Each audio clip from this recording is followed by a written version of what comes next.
Baş başa olmak ne güzel.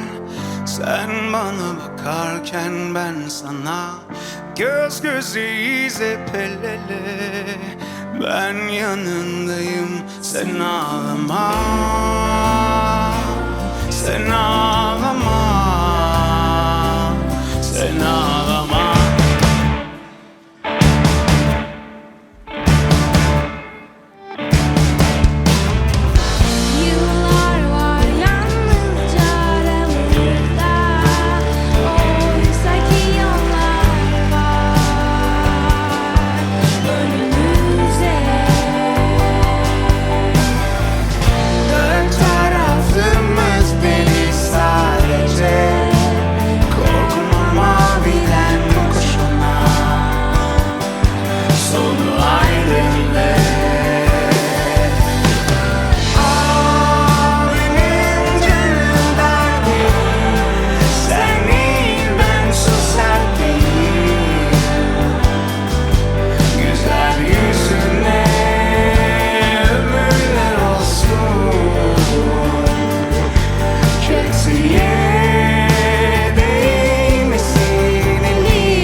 Güzel yüzüne ömürler olsun,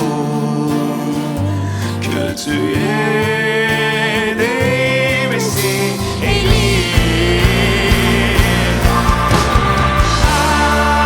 Benim canım derdim, seni ben susarım. Güzel yüzüne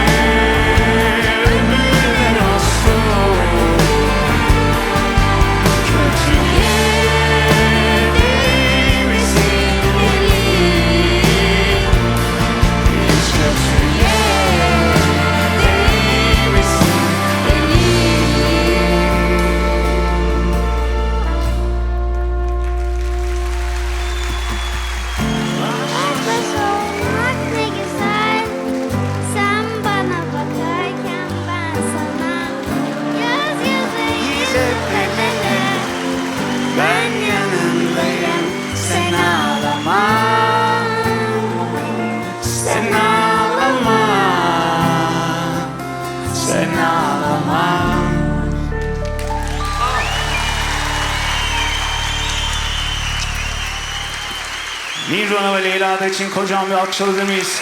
Aşırı heyecanlılar. Ben daha çok heyecanlıyım. O yüzden kocaman daha güzel alkışlar lütfen.